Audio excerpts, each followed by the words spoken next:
교리문답 제40주일 제105문 제6계명에서 하나님께서 요구하시는 것은 무엇입니까? 나는 직접이든지 또는 다른 사람을 통해서든지 생각이나 말이나 몸짓으로 내 이웃을 모욕하거나 미워하거나 해하거나 죽여서는 안 되며 행동으로는 더더욱 안 됩니다. 오히려 나는 모든 복수심을 버려야 합니다. 더 나아가 나는 나 자신을 상하게 하거나 무모하게 위험에 빠뜨리지 않아야 합니다. 그러므로 또한 정부는 살인을 금하기 위하여 검을 가집니다. 제106문 그런데 이 계명은 오직 살인 행위에 대해서만 말합니까? 하나님께서는 살인을 금하심으로 살인의 뿌리가 되는 질투, 미움, 분노, 복수심 등을 미워하시며 이 모든 것을 살인으로 여기신다고 우리에게 가르쳐 주십니다. 제107문 그러면 그렇게 우리 이웃을 살인하지 않기만 하면 그것으로 충분합니까? 아닙니다.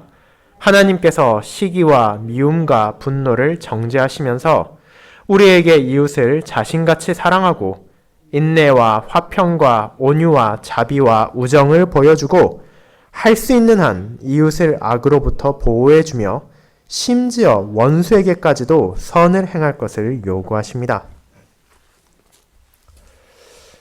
말씀 묵상 후에는 찬송 1A장을 통해 사도신경을 함께 고백한 후 시편 109편을 부르도록 하겠습니다.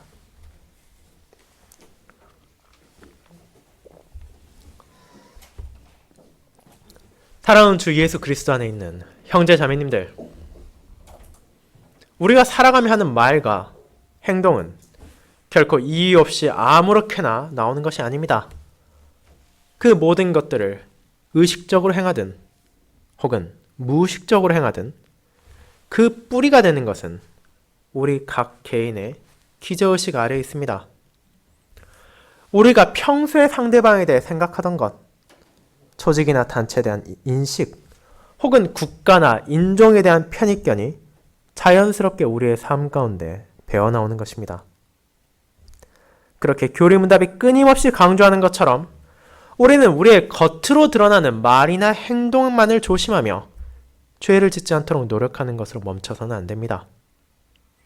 만약 그것만을 신경 쓰며 우리의 정신 가운데 끊임없이 이어지는 잘못된 생각을 바로잡지 않는다면 결국 그것은 계속해서 솟아나는 잡초의 뿌리를 제거하지 않고 겉으로 솟아나온 부분만을 잘라내는 것에 불과하며 우리가 일을 할 경우 잠시 동안만 주의를 기울이지 않고 해이하게 반응한다면 언제라도 다시 자랄 것이기 때문입니다.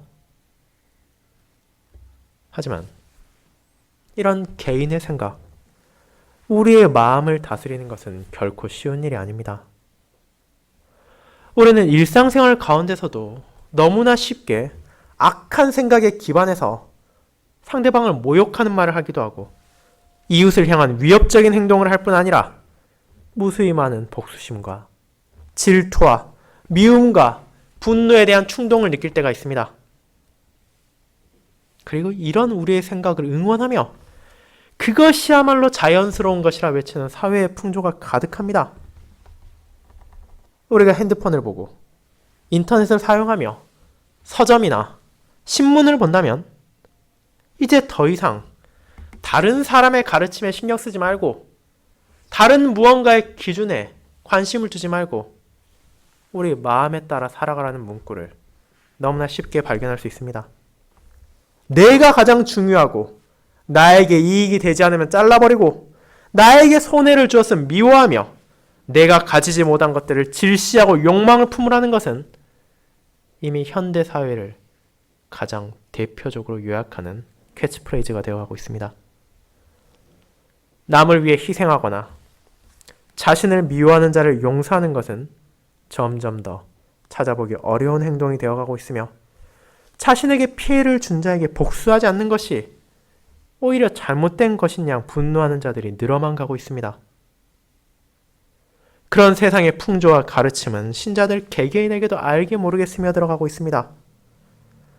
하나님께서 말씀 가운데 알려주시는 진리와 명백하게 다른 악으로 악을 대해야 자신을 누구도 얕보지 않고 오히려 편하게 살아갈 수 있다는 생각에 처음엔 반발하고 거부하다가도 그것을 끊임없이 들으며 주변에서 그로 인해 조금 더 편한 삶을 누린 이들을 바라보는 것은 성도들의 마음속에도 조그만 파문을 일으켜 그것은 어느덧 걷잡을 수 없는 거대한 파도처럼 우리의 사고를 지배하게 되기도 합니다.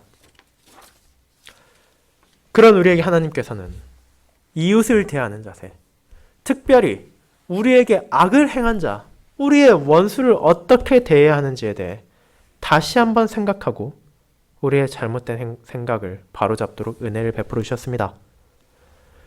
거룩한 언약의 10가지 말씀 가운데 6번째 말씀인 살인하지 말지니라는 명령을 통해 우리를 둘러싸고 있는 세상을 향해 신자가 어떤 자세를 가져야 하며 그것이 어떻게 가능한 것인지를 진리 가운데 알려주셨습니다.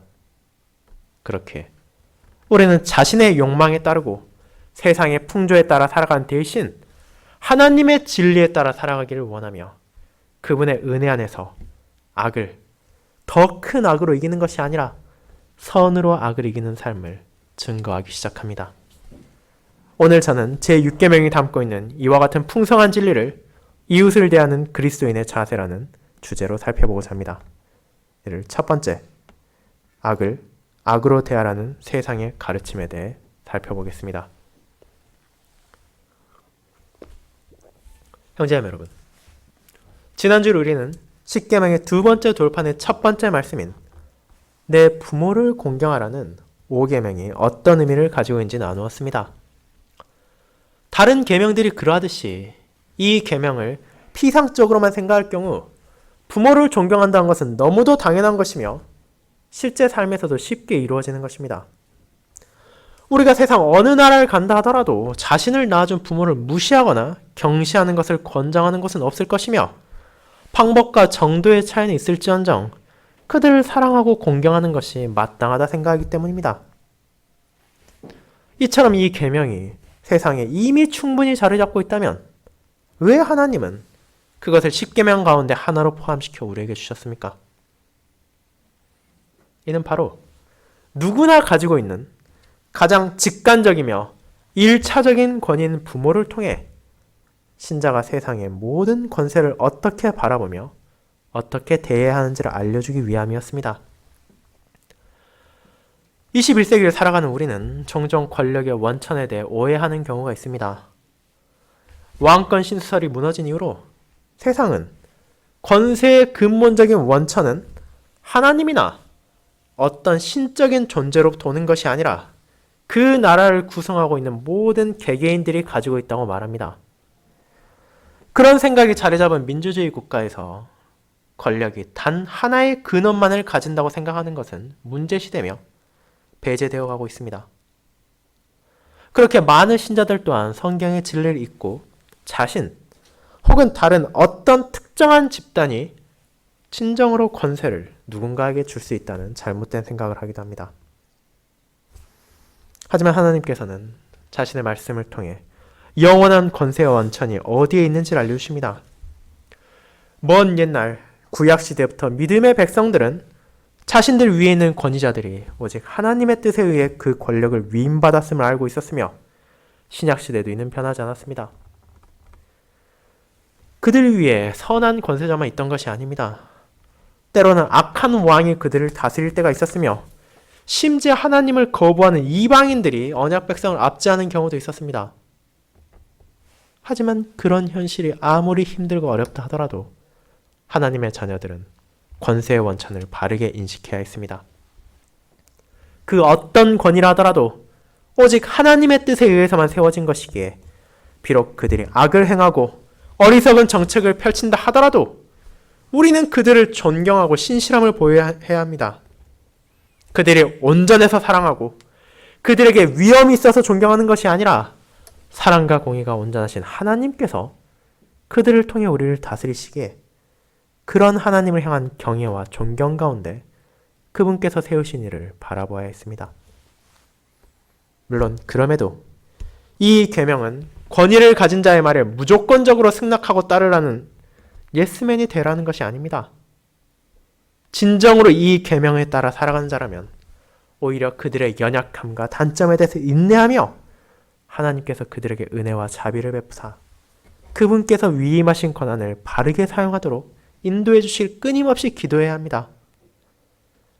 그뿐 아니라 신자가 이 땅에서 생활하는 동안 아무리 자신 위에 놓여진 권세를 가진 모든 사람들에게 신실해야 한다 하더라도 그 모든 권한의 진정한 주인을 잊어서는 안 됩니다.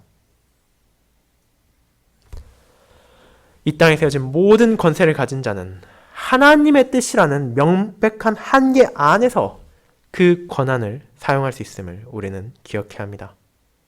그렇게 비록 때로는 우리에게 손해가 되고 우리에게 핍박을 불러온다 하더라도 우리 위에 권한을 둔 사람들이 죄를 짓기를 요구하고 악을 범하기를 청할 때 진정한 주권자이신 하나님을 인식하는 신자는 그런 죄를 단호하게 거부하고 그들에게 어리석음을 돌이킬 것을 전해야 합니다. 그것이야말로 바로 우리가 제1계명에서 이미 고백한 하나님만을 사랑하고 그분만을 두려워하며 그분만을 존경하는 마음에서 우러나오는 제5계명의 순종입니다. 하나님을 사랑하기에 그분께서 세우신 권위자들을 사랑하고 하나님을 경외하기에 그분께서 우리 위에 두신 권세를 가진 자들을 존경하며 하나님께 신실함으로 그분께서 우리를 다스리기 위해 사용하신 이들에게 신실히 대하는 것이 바로 권세를 바라보는 신자의 자세입니다. 반역적이고 순종을 거부하는 우리의 타락하고 부패한 옛 본성으로는 결코 보일 수 없는 제5계명에 따라 살아가는 삶을 성령 하나님의 역사하심으로 거듭난 신자는 그 시작을 증거할 수 있게 되었습니다. 이제 그와 같이 권세에 대한 바른 인식을 가진 성도들에게 하나님께서는 다음 계명을 주십니다. 그것은 살인하지 말라는 제6계명입니다. 일반적으로 보았을 때 이 계명은 우리가 앞서 살핀 제5계명보다 아니 다른 모든 계명들 가운데 가장 순종하기 쉬워 보일지 모릅니다. 생각해 보십시오. 이 세상에 하나님이 아닌 다른 신들을 섬기는 자들이 수없이 많습니다. 우상을 섬기는 자들이 헤아릴 수 없이 많으며 하나님의 이름을 망령되이 사용하는 자들도 많습니다. 주일의 의미를 잊어버리고 마음대로 보내는 이도 많으며 부모를 공경하지 않는 폐륜아들도 적지 않습니다. 불륜과 매춘 등으로 간음하는 자들도 적지 않고 다양한 방식으로 남의 것을 훔치고 자신의 이익을 위해 거짓 증언하는 자들도 어렵지 않게 찾아볼 수 있습니다. 그리고 남의 소유를 탐내는 자는 보지 않는 것이 더 힘들 정도입니다. 하지만 6계명, 살인은 어떻습니까? 여러분 주변에서 살인을 한 사람을 떠올리는 것은 다른 계명을 어긴 자들을 찾는 것에 비하면 훨씬 더 어려울 것입니다. 대부분의 국가와 사회에서 살인은 가장 심각한 범죄 중 하나로 다루어지고 있으며 자연스럽게 그 형벌 역시 가볍지 않게 많은 이들은 다툼이나 싸움을 할지언정 최소한 살인만큼은 피하고자 합니다. 그렇게 이 계명에는 최소한 순종한다고 나름대로 자부하는 사람도 있을지 모릅니다. 하지만 부모라는 존재를 통해 권세, 그 자체의 원천을 알게 하시고 그에 대한 신자의 합당한 반응을 요구하신 하나님께서 제6계명에서도 동일한 방식을 사용하신다는 것을 우리는 인식해야 합니다. 살인이라는 이웃을 향해 저지를 수 있는 가장 끔찍한 죄와 잘못을 통해 이를 포함한 다른 모든 미움과 증오로 인해 촉발되는 잘못된 말과 잘못된 행동 그리고 잘못된 생각까지도 금지시키는 것입니다. 그렇게 교리문답 제106문답은 이 계명이 구체적으로 무엇을 말하는지를 성도들이 바르게 고백하게 합니다. 이것은 단순히 물리적이고 육체적인 살인만을 말하는 것이 아니라 그를 넘어 그런 살인의 뿌리가 되는 질투, 미움, 분노, 복수심과 같은 악한 감정들까지도 포함한다는 것입니다. 이와 같은 계명이 가리키는 대상을 바르게 한다면 이제 우리는 제6계명을 결코 이전과 같이 가볍게 대할 수 없습니다. 하나님께서 금하시는 것이 이 세상에서 너무도 흔하게 드러나지 않습니까? 먼저 이 감정들이 무엇인지를 생각해 보도록 합시다. 백륜문답이 말하는 살인의 뿌리 가운데 가장 먼저 언급되는 것은 질투입니다. 이는 남이 잘 되는 것 혹은 남이 가진 것으로 말미암아 생기는 악한 감정입니다. 이 감정은 자신을 높이는 오만과 연결되어 왜 내가 가지지 못한 것을 남이 가질 수 있는지, 왜 내가 거두지 못한 성공을 남이 거둘 수 있는지, 이런 의문을 가지며 그것이 악화될 경우 상대를 향한 비난과 모욕, 심지어 그를 해하거나 목숨을 빼앗는 데까지 이르기도 합니다. 하지만 놀랍게도 이 감정을 세상은 그다지 반대하지 않습니다. 오히려 그것이 극단적인 방향으로 표출되지만 않는다면 더욱 조장하고 격려하기까지 합니다. 오늘날 매체를 가득 채운 광고들은 사람들로 하여금 남과 자신을 비교하게 하며 가진 사람들을 질시하게 하므로 과분한 것들을 사게 만들기도 합니다. 회사와 조직은 구성원들을 다른 이들과 비교하고 다른 회사와 비교함으로 무리한 일을 하게 하는 일이 다반사입니다. 그와 같이 질투와 그에 따르는 결과들은 이 세상에서 영향을 넓혀가고만 있습니다. 그렇다면 이어지는 미움과 분노는 어떻습니까? 증오로 표현될 수도 있는 미움은 다른 대상에 대해 가진 악한 마음입니다. 수많은 것들이 미움을 유발하며 그 미움 가운데 분노하기도 합니다. 사소하게는 형제나 자매 간의 경쟁에서 발생하기도 하고, 크게는 국가 간의 역사의 뿌리를 둔 미움과 분노가 있습니다. 심지어 이는 상대만이 아니라 자기 자신을 대상으로 하는 자책감에서 비롯될 때도 있습니다. 우리 마음에 자리 잡은 이런 감정들은 자신이나 상대방을 말과 행동으로 모욕하고 해하는 것으로 자연스럽게 발전합니다. 많은 정치 집단들은 이런 감정들을 이용해서 소속된 인원들의 마음을 하나로 해 적대감으로 상대를 대하게 하기도 합니다. 또한 나라와 나라 간에도 이 미움과 분노로 말미암아 수백 년을 넘어서도 상대를 용서하지 않고 계속해서 공격하며 어떻게든 방해하고 쓰러뜨리려 하는 모습 우리는 보게 됩니다. 이처럼 미움과 분노 역시 우리를 둘러싸고 너무나 강성해지고 있는 악한 감정입니다. 그리고 이어지는 복수심 역시 세상에서 너무나 많이 드러나고 있습니다. 이런 복수에 대해 다루는 문학작품은 고전으로부터 시작하여 현대 소설에까지 헤아릴 수 없을 정도로 많으며 영상 매체들의 인기 있는 주제이기도 합니다. 누군가 나에게 해를 끼쳤을 때 자신이 당한 것을 잊지 않고 그 이상으로 갚으려는 행동은 사람들에게 카타르시스를 주며 그것을 행하는 자를 응원할 때조차 있습니다. 이는 현실에서도 마찬가지이며 누군가 복수했을 때 비록 그것이 법을 어기는 행동이라 하더라도 많은 사람들이 이를 옹호하기도 하며 마치 자신이었어도 그렇게 할 것이었다고 편을 드는 모습을 볼 수도 있습니다. 그렇게 만약 우리가 하나님의 말씀에서 눈을 감고 우리를 둘러싼 세상의 풍조를 따른다면 살인의 뿌리가 되는 이런 감정들이 대체 뭐가 잘못되었는지 인식할 수 없을지도 모릅니다. 나에게 악한 것을 하는 사람, 내가 가지지 못한 자를 향한 질투, 그런 이들을 향한 미움과 분노가 도대체 무엇이 나쁘냐고 반문하며 사람이 그런 감정을 가지는 것이야말로 자연스럽다 말하고 그것이 이 세상을 살아가는 방식이 아니냐고 되물을지도 모릅니다.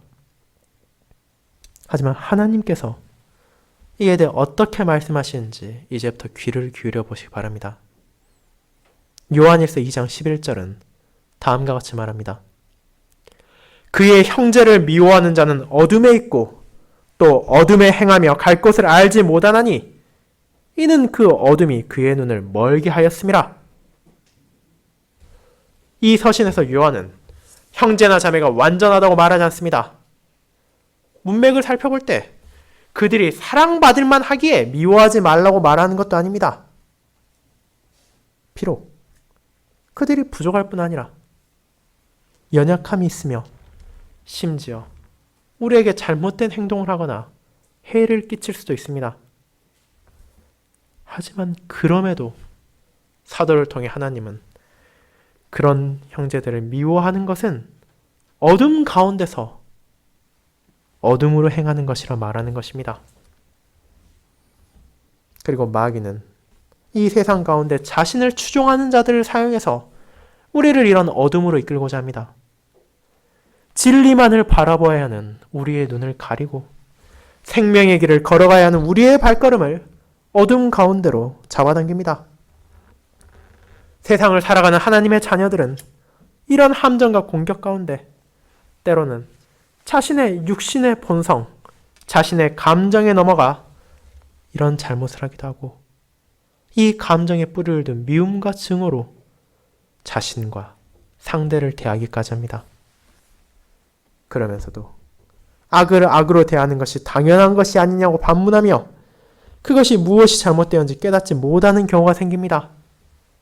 그렇게 조금씩 신자들조차도 세상의 가르침에 넘어가는 것이 오늘날 우리가 마주하는 현실입니다.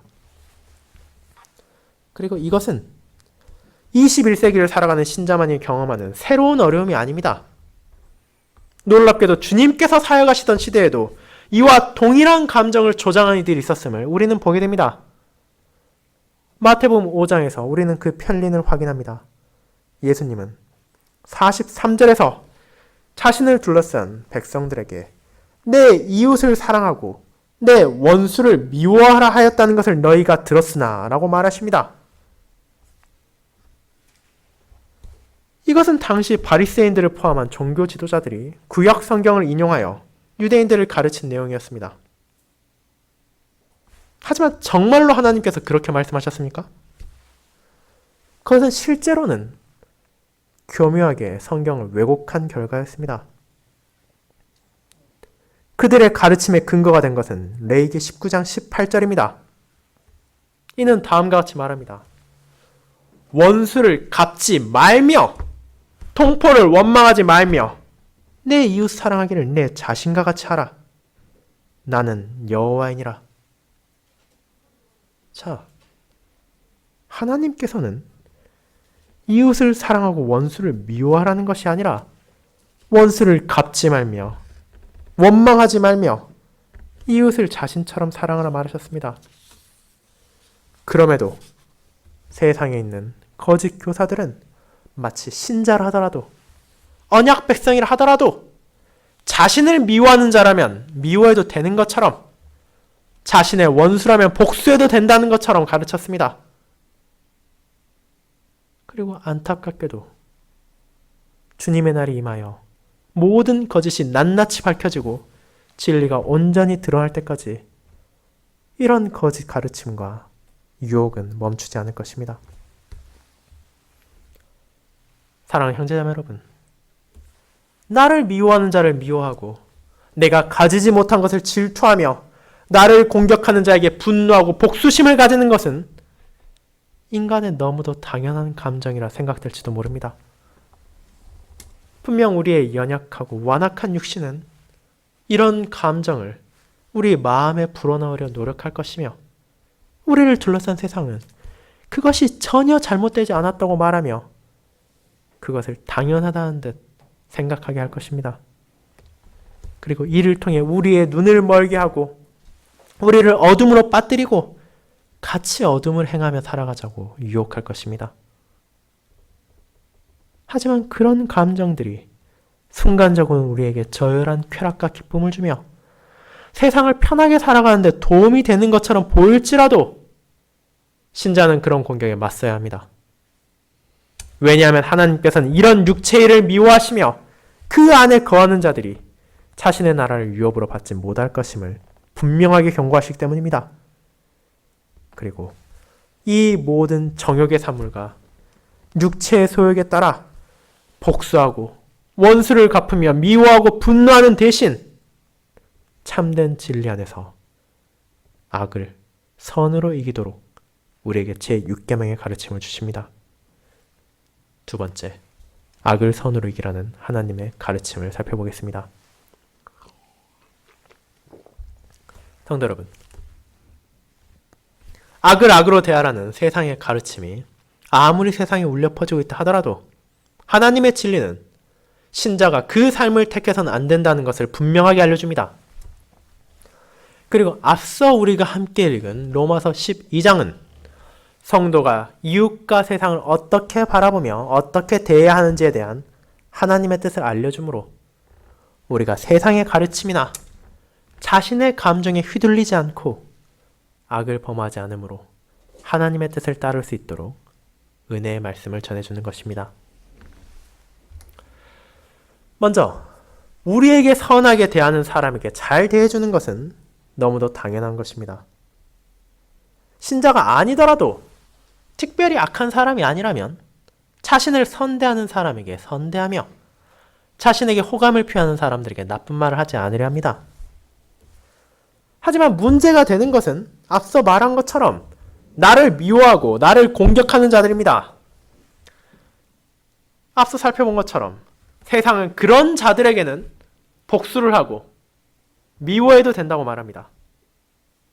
선을 넘지만 않는다면 그들의 것을 질투해도 된다고 말하며 그런 감정에서 나오는 행동들을 표출하는 것도 문제 삼지 않습니다. 그리고 신자들 역시 그런 세상의 가르침에 영향을 받아 그런 생각을 하고 그런 감정을 품고 말과 행동으로 이를 드러내기도 한다는 것을 우리는 보았습니다. 하지만 하나님의 자녀는 그런 세상의 가르침에 귀를 기울이기에 앞서 하나님께서 어떻게 말씀하시는지를 기억해야 합니다. 제 105문답은 우리에게 다음과 같이 고백하게 합니다. 나는 직접이든지 또는 다른 사람을 통해서든지 생각이나 말이나 몸짓으로 내 이웃을 모욕하거나 미워하거나 해하거나 죽여서는 안 되며 행동으로는 더더욱 안 됩니다. 오히려 나는 모든 복수심을 버려야 합니다. 이것은 결코 쉬운 고백이 아닙니다. 그렇지 않습니까? 제 105문답을 통해 우리는 살인하지 말라는 것이 그저 육체적으로 남을 죽이는 것만이 아니라는 것을 알게 됩니다. 내가 직접 해서도 안 되며 남을 시켜 간접적으로 해서도 안 되며 우리의 행동만이 아니라 우리의 말, 심지어 생각으로까지도 이웃을 해해서는 안 된다고 말하기 때문입니다. 어떻게 연약하고 완악한 우리가 모든 복수심을 버리고 어떤 형태로든지 이웃을 공격하는 것을 멈출 수 있겠습니까? 하지만 이것이 심지어 우리 눈에 불가능해 보일지라도 이것이야말로 너무나 성경적인 고백입니다. 로마서 12장 14절에서 바울은 다음과 같이 말합니다. 너희를 박해하는 자를 축복하라. 축복하고 저주하지 말라고 말입니다. 사도가 주님의 가르침에서 인용한 이 가르침은 당시 유대인들에게서도 심지어 이방인들에게서도 찾아볼 수 없는 특이한 것이었습니다. 박해하는 자를 미워하지 말라는 정도를 넘어서 어떻게 그들을 축복하라고까지 말합니까? 하지만 그것이 제6계명에서 말하는 하나님의 뜻입니다. 이를 위해 다시 한번 지난주에 이어 주님께서 언약의 말씀을 어떻게 요약하셨는지를 떠올려 보도록 합시다. 마태복음 22장 37에서 39절에서 주님은 다음과 같이 말하셨습니다. 내 마음을 다하고 목숨을 다하고 뜻을 다하여 주 너의 하나님을 사랑하셨으니 이것이 크고 첫째는 계명이요 둘째도 그와 같으니 내 이웃을 내 자신과 같이 사랑하라. 하나님을 사랑하는 마음에서 우러나오는 이웃을 자신과 같이 사랑하는 자세야말로 십계명을 통해 하나님께서 우리에게 명하시는 것입니다. 그렇게 살인하지 말라는 부정적으로만 보이는 명령은 그것을 넘어서 이웃을 사랑하고 그들에게 선을 행하라는 긍정적인 소명으로 이어집니다. 그리고 이 소명이 바로 로마서 12장에서 우리가 읽은 우리를 박해하는 자들까지라도 축복하라는 것입니다. 그리고 이 편지를 받는 로마의 성도들조차도 어쩌면 이해하기 어려울 수도 있는 이런 자세에 대해 사도는 17절부터 이어서 설명합니다. 하나님의 자녀가 박해하는 자를 향해서도 축복해야 한 이유는 그것이 하나님의 뜻이기 때문입니다. 악을 똑같은 악으로 갚는 것이 아니라 악을 행하는 자들에게도 선을 행함으로 우리를 둘러싼 세상의 모든 이웃들에게 거룩한 신자의 삶을 증거해야 합니다. 하나님의 뜻에 따르는 선한 행위, 악을 악으로 갚지 않고 그들에게 선을 행하는 행동을 하며 이를 통해 세상의 분란과 투쟁이 아니라 화평을 전하라는 소명을 받은 것입니다. 신자가 자신을 둘러싼 세상과 갈등을 겪으며 세상의 잘못된 가르침에 따르지 않아야 하지만 그럼에도 불구하고 우리는 최선을 다해 세상이 가르친 선이 아닌 진정한 선, 아버지의 뜻을 따라 그들을 사랑하며 그들과 화목함을 추구하며 진리 안에서 하나님의 뜻을 밝혀야 합니다. 그리고 그럴 수 있는 이유가 19절에서 명백하게 나타납니다. 누군가 우리를 공격하고 박해할 때 우리 역시 그에게 상응하는 보복을 하고 싶은 감정이 들 때도 있습니다. 그러나 바울은 우리가 원수를 갚아서는 안 된다는 것을 알려줍니다. 악에 대한 공의의 집행은 우리의 개인의 손에 달려있는 것이 아닙니다. 원수의 공격과 박해로 인해 우리가 그것을 맞받아치는 것이 아무리 합당해 보인다 하더라도 우리는 여전히 불완전하며 잘못된 감정, 이를 과하게 행하기도 하고 잘못 사용하기도 합니다. 하지만 하나님께서는 어떻습니까? 그분께서는 온전한 공의로 모든 악을 심판하십니다. 그분께서 원수를 갚을 것이기에 우리는 모든 복수심을 내려놓고 오히려 그들에게 자비와 사랑을 보여줄 수 있습니다. 왜냐하면 우리는 그 아버지를 신뢰하며 공의가 많으시고 사랑이 많으신 그 하나님께서 세상의 모든 악에 합당한 심판을 내릴 것을 분명하게 인식하고 있기 때문입니다.